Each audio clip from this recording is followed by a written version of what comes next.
Good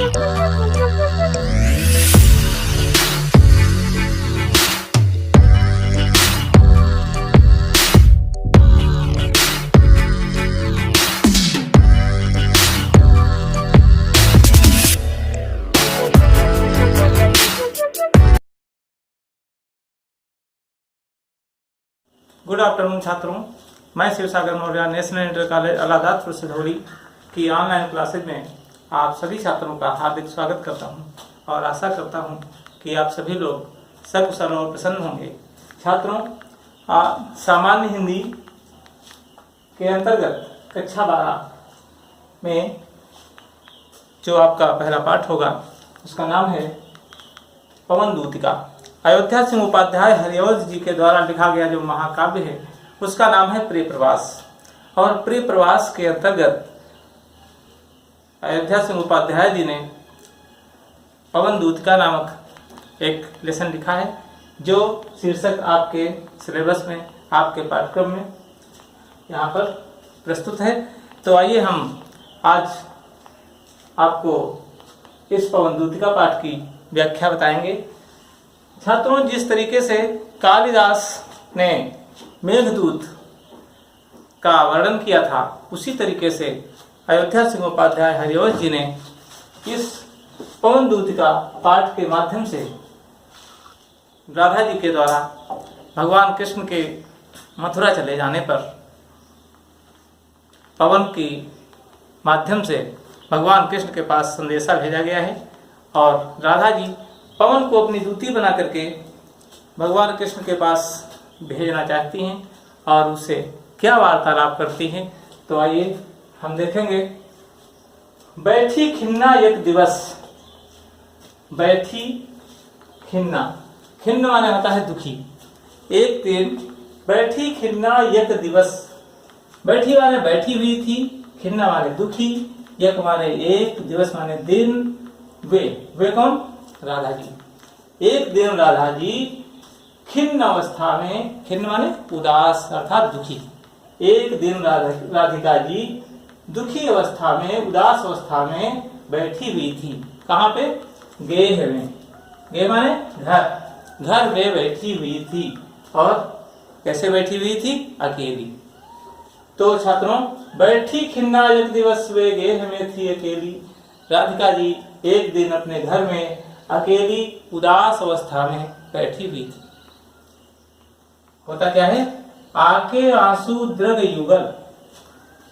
युगल माने तो दृग माने नेत्र। उनके दोनों नेत्रों में क्या था? आंसू। उनके दोनों नेत्रों में आंसू भरे हुए थे। क्यों आंसू भरे हुए थे? क्योंकि भगवान कृष्ण मथुरा को चले गए हैं, इसलिए कृष्ण के वियोग में राधिका जी बहुत ही दुखी हैं। तो आके आंसू दृग युगल में थे धरा को भिगोते। धरा माने पृथ्वी। उनके आंखों से आंसू जो मरे हुए थे, आंसू वो टपक रहे थे, गिर रहे थे। कहाँ गिर रहे थे? धरा को, यानी पृथ्वी को भिगो रहे थे। तब तक होता क्या है? आई धीरे इस सदन में। धीरे से इस सदन, सदन माने घर में, राधिका जी के इस घर में धीरे धीरे आती है। कौन आता है? पुष्प सदगंध को ले, पुष्प की सुगंध को लेकर आई, आ गई। कौन आई? प्रातः वाली सुपवन। प्रातः काल की सुंदर शीतल हवा आती है इसी काल, इसी समय। कहां से आती है? वातायनों से। वातायन माने छात्रों क्या होता है? वात माने हवा, आयन माने हवा का स्रोत, हवा का दरवाजा, जहां से हवा आती है उसको कहते हैं वातायन, अर्थात खिड़की या फिर झरोखा। तो प्रातः वाली सुपवन, इसी काल वातायनों से प्रातः काल की सुंदर शीतल हवा इसी समय उनके घर के झरोखों से अर्थात खिड़कियों से आती है। जब आती तो क्या हुआ कि संतापों को विपुल बढ़ता देख के दुखिता हो। संताप माने दुख। राधा जी के हृदय में अत्यंत दुख था। विपुल, विपुल माने अत्यधिक। राधा जी के हृदय में जब वो शीतल हवा उनके शरीर को स्पर्श करने लगी तो उनके दुख और अधिक बढ़ गए। तो विपुल बढ़ता देख के दुखता हो, अत्यधिक दुखों को बढ़ता हुआ देख करके दुखी होकर के राधिका जी ने धीरे बोली। राधिका जी धीरे से बोली। कैसे बोली? सदुख, दुख के साथ, क्योंकि दुखी अवस्था में राधिका जी बैठी हुई थी, इसलिए दुख के साथ राधिका जी बोली। किससे बोली? उससे। उससे किससे? वायु से अर्थात पवन से, हवा से बोली। श्रीमती राधिका यूं। कौन बोला? राधिका जी उस हवा से इस प्रकार, यूं माने इस प्रकार से बोली। क्या बोली? कि प्यारी प्रातः पवन इतना क्यों मुझे है सताती, क्या तू भी है कलुषित हुई काल की क्रूरता से।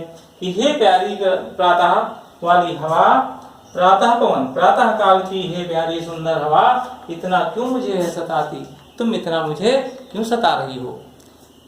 क्योंकि जब हमारे शरीर को शीतल हवा स्पर्श करने लगी है तो हमारे दुख और बढ़ने लगे हैं। तो राधिका जी इस हवा से कहती हैं कि क्या तू भी है कलुषित हुई। कलुषित माने दूषित, कलुष माने होता है, वैसे तो होता है पाप, और कलुष माने होता है काला धब्बा। तो काला धब्बा क्या लगता है? कलंकित। अर्थात क्या तू भी है कलुषित हुई काल की क्रूरता से, क्या तू भी काल के द्वारा तू भी क्या कलुषित हो गई है, दूषित हो गई है, प्रदूषित हो गई है। आगे देखिए राधा जी क्या कहती हैं उस पवन से। क्या कहती हैं? कि मेरे प्यारे नव जलद से कंज से नेत्र वाले, जाके आए ना मधुबन से और न भेजा संदेशा, मैं रो रो के प्रिय विरह से बावली हो रही हूँ, जाके मेरी सब दुख कथा श्याम को तू सुना दे। मेरे प्यारे नव जलद से, हमारे प्रियतम, राधिका के प्रियतम कौन? कृष्ण। तो कहते हैं कि मेरे प्यारे अर्थात हमारे प्रियतम कौन? कृष्ण। किस प्रकार से हैं, क्या उनकी विशेषता है, उनका शरीर कैसा है? नव जलद। जलद माने जल देने वाला। जल कौन देता है? बादल। जलद, जल देने वाला अर्थात बादल। और बादल कैसा? नव। नव माने नवीन, नया। नया बादल कैसा होता है? नया बादल होता है सांवला, यानी काले कलर का। तो कहते हैं कि मेरे प्यारे नव जलद से माने समान, मेरे जो प्रीतम हैं वो कैसे हैं? नए बादल के समान हैं। कंज से नेत्र वाले। कंज माने कमल, जिनके नेत्र कैसे हैं? कमल के समान सुंदर हैं। कमल की पंखुड़ी के समान जिनके नेत्र नुकीले हैं। इस प्रकार से कमल के समान सुंदर नेत्र वाले भगवान कृष्ण जाके माने जाकर, आए ना, अभी तक वापस नहीं आए हैं। कहां से? मधुबन से, अर्थात मथुरा से।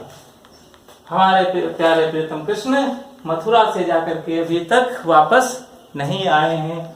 और ना, और माने और, न माने नहीं, और न तो भेजा संदेशा, और ना तो कोई संदेशा ही भेजा है, ना तो कोई मैसेज ही हमको भेजा है। तो उसी लिए मैं रो रो के प्रिय विरह से बावली हो रही हूँ।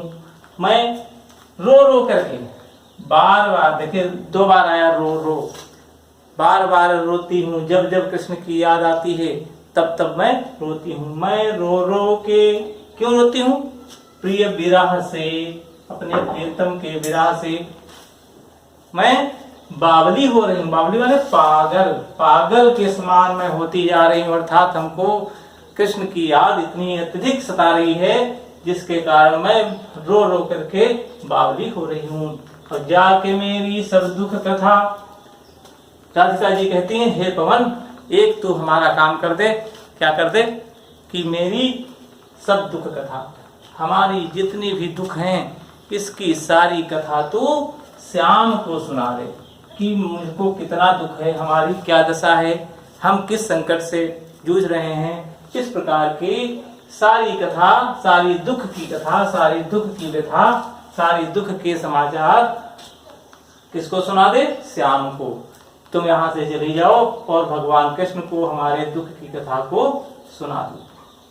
राधिका जी पवन से आगे कहती हैं कि ज्यों ही, ज्यों माने जैसे, ही माने ही मेरा भवन, जैसे ही तू मेरा भवन तज, जैसे ही हमारे भवन को त्याग करके तुम अल्प आगे बढ़ेगी। अल्प माने थोड़ा।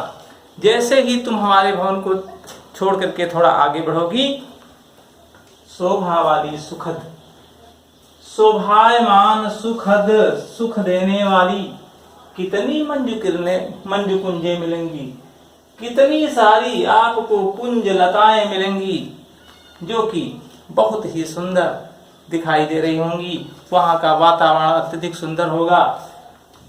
तो प्यारी छाया मृदुल स्वर से, जिनकी छाया कैसी होगी? मृदुल होगी, बड़ी ही सुंदर होगी, मृदुल स्वर से, जो ऐसा लग रहा होगा कि मानो छाया मृदुल माने मीठे स्वर से बोल रही हो कि आओ हमारे पास कुछ देर तक विश्राम करो। मोह लेंगी तुझे वे, वो जो छाया है वो आपको मोहित कर लेगी। इसलिए हे पवन, तुम जो है जा करके वहां पर, तो भी मेरा दुख लख, वो जो छाया होगी वो मोहित कर लेने वाली होगी। इसलिए तुम मेरा दुख लख, तुम मेरा दुख देख करके वहां जाना, विश्राम लेना, वहां जाकर के विश्राम मत करना। इस प्रकार से पवन और राधिका का वार्तालाप होता है और राधिका जी पवन को दूती बना करके भगवान कृष्ण के पास भेजती हैं। वीडियो आपको अच्छी लगी हो तो आप लोग लाइक करें, सब्सक्राइब करें और इसको जरूर एक बार ध्यान से जरूर देखें और समझें। धन्यवाद।